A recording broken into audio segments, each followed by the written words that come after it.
How's it going once again, guys? So my Dark Souls 3 review has been getting quite a lot of views. Or at least in my case. It's in the 400s range already. Now,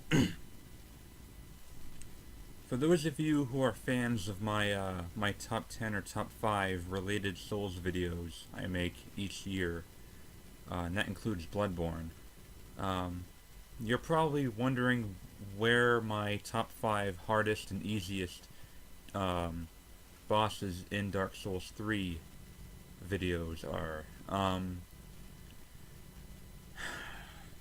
I regret to inform you that I'm kinda obliged not to do them. And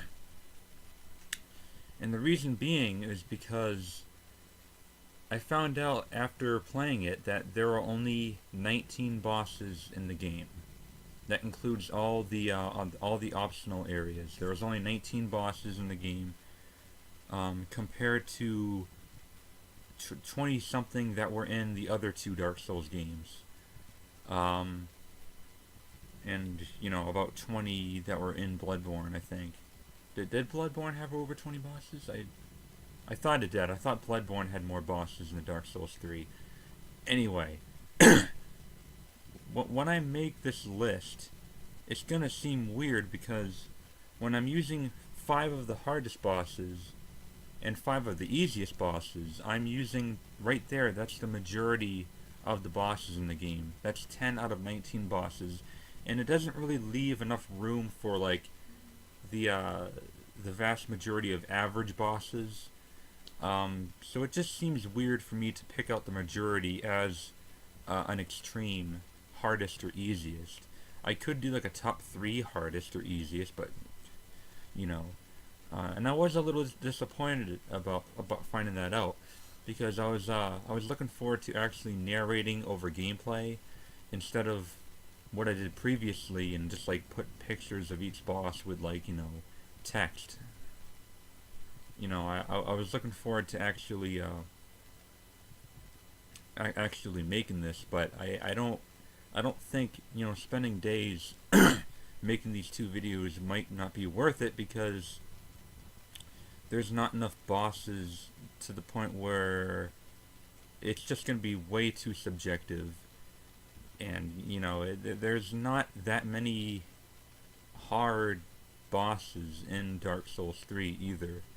There's only quite a few hard bosses near the end of the game, but that's about it. So I feel like it's too hard to make. I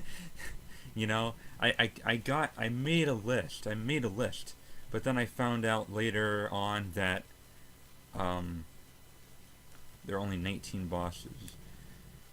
If I wanted to make this video, there would have to be at least 20 to 25 bosses, at least 20, so that I only have to use half of them. Now, perhaps if I bought the season pass, the $25 season pass, with the 2 DLCs that are coming out later this year, then yes, then I can make a top 5 hardest or easiest bosses. Because as a matter of fact, a lot of people complain that I didn't include the DLC of the other games. The thing is, I don't usually buy DLC of any game. I've never actually bought a Souls DLC before. I don't really support the idea of DLC. I don't support the idea of microtransactions, and that's part of the reason why I never did. But in case I hear really really good things about the Dark Souls 3 DLC, I'm not gonna buy it. But if I do, then I'll make the 2 videos. Now, for those of you guys who are just curious about what I think are the top 5 and hardest and easiest bosses, I did make a list on my smartphone. Hold on. Where the fuck are you? Get back. Alright. Here's my brief list without any explanation or description whatsoever. My top 5 hardest bosses in Dark Souls 3 based on my experience. Number 5, Dancer of the Boreal Valley. Number 4, Aldrich, Devourer of Gods. Number 3, Lothric and Lorien, or the Twin Princes. Number 2, Soul of Cinder.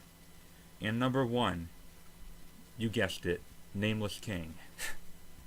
So those are, in my opinion, the top 5 hardest bosses in the game. Here are the top 5 easiest. This is kind of in an order that I kind of changed my mind at. But so far it kind of goes like this. Number 5. I don't know how to pronounce this guy's name. I really don't know how to pronounce it. It's Osirios or Osiros, the Consumed King. That's number 5. Number 4, Curse Rotted Greatwood. I know some people had problems with that and others thought it was easy. So, number 3, Ancient Ravern. I don't know how to pronounce that word. Number 2, fucking A, Eudix Gundr. Number 2 is Eudix Gundr, the first boss. And number 1 is High Lord Wolnir. So that's my list of the top 5 hardest and easiest. If you want me to go into more detail, ask me in the comments, and I'll try to give you as much information as to why I, have that opinion. Anyway, guys, yeah, that's it. Just letting you know that there won't be those 2 videos unless I buy the DLC. So, yeah. Until next time, thank you for watching.